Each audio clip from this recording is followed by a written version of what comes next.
Welcome to this week's edition of CWL Discord Weekly. I'm your host, Danielson, aka Triple D.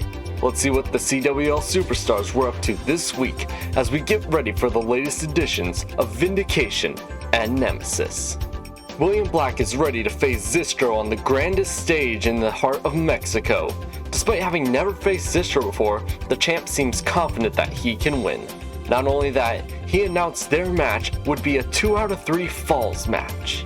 The leader of the Crimson Dragons was disappointed by his loss. However, he had stated that he still wishes the best for Zistro, and now it seems he has his eyes on the YouTube Championship. Jasper was seen in a dark room lamenting about his Season 4 run. He said that he had changed for the worse before joining the Crimson Dragons, and that Season 5 will be his season. We saw Griteri in his bar talking about how he will have to defend his title against a man with the strength of 10 men, but he has the strength of all of Mexico. He also said that Pistolero disrespected him and his people, and after that, he said he'd make sure that Pistolero never disrespected anyone of his culture again, and that he'd walk out of Mexico City as the YouTube champion. Zyro was seen training with the Crimson Dragons when he was approached by Ryan Porter. When talked to, he made his goals clear. Him and the Crimson Dragons have their eyes on the Tag Team Championships. The Siberian Iceman has been studying his losses and is ready to make up for them. Zistro apologized for having to beat his Crimson Dragon allies, but he said he'd do anything for this. He said that he'd exterminate the Wolf of War at Endgame 4. Troy went on record stating that when he faced Phil X, that he wanted to make a name for himself and prove that age doesn't mean he's out of the fight.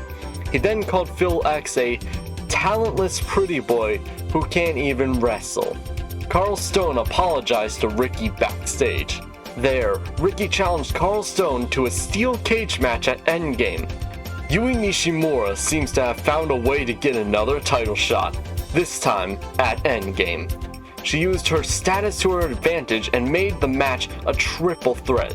She also apparently has a backup plan if things don't go her way. You have to wonder what that could be.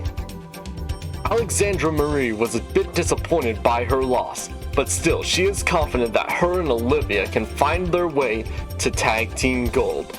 She said that they won't stop until they get those belts, and that she wants to impress the other members of the Church of Steel. It was a sudden change of plans, but it seems that Aldo Shaw has joined the backroom dealings. This change came out of nowhere, and after his run through Genesis, this could be a dangerous weapon in the arsenal of backroom dealings. It seemed to take Jada King by surprise when Sheila was her partner. Alex Mercer picked the openweight champion due to her previous tag experience, and Jada King seems poised to retain her championship at Endgame. But will she be able to pull it off?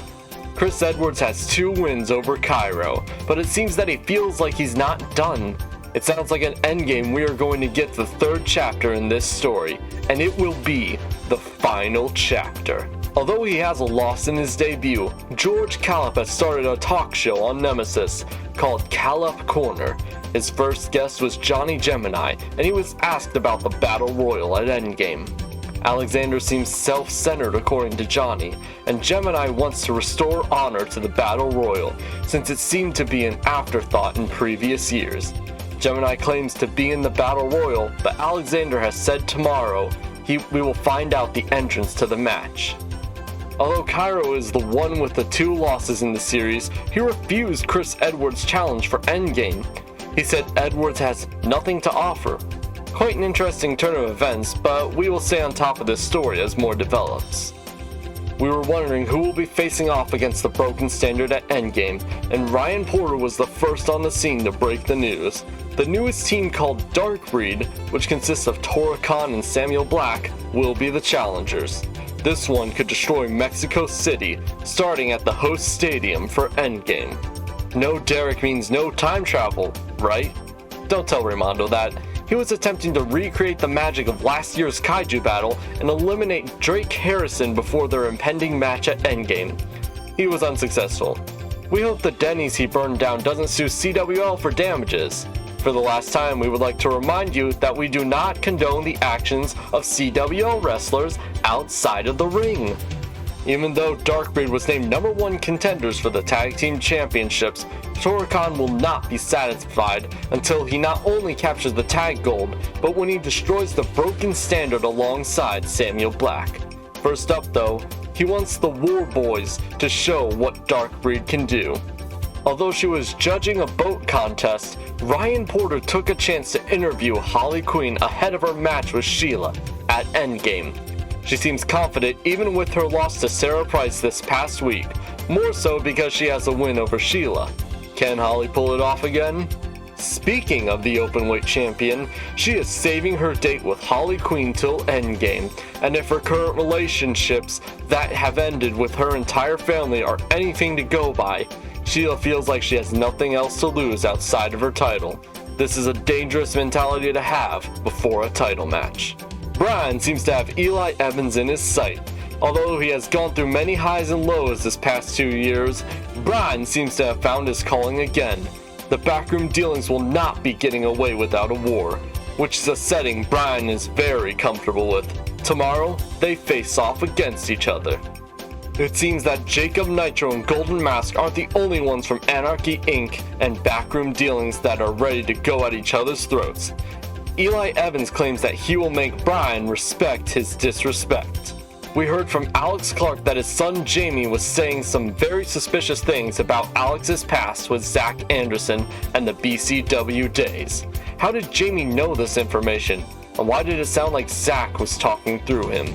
Jessie took a moment with Ryan Porter to explain her problem with Callie Kaplan. Callie is just too much of a pacifist, while Jesse Anderson enjoys the chaos. Jessie said there is no such thing as friends, and that she will learn that when she grows up. Callie fired back during this interview as she made her way into the fray, doing her best to not hit Jessie while she kept just pushing all of Callie's buttons. Jessie yelled at Callie to hit her, but all that the Neon Panther could do is take a deep breath and prove that her friendship would prevail. Callie walked off, but Jessie just stared with a sly smile on her face. Thank you for joining us on this week's edition of CWL Discord Weekly. Don't forget to hit that follow button on Twitch to get notified when we go live. Hit that like button and subscribe on YouTube as well to stay up to date on everything that happens in the CWL universe. Catch you later.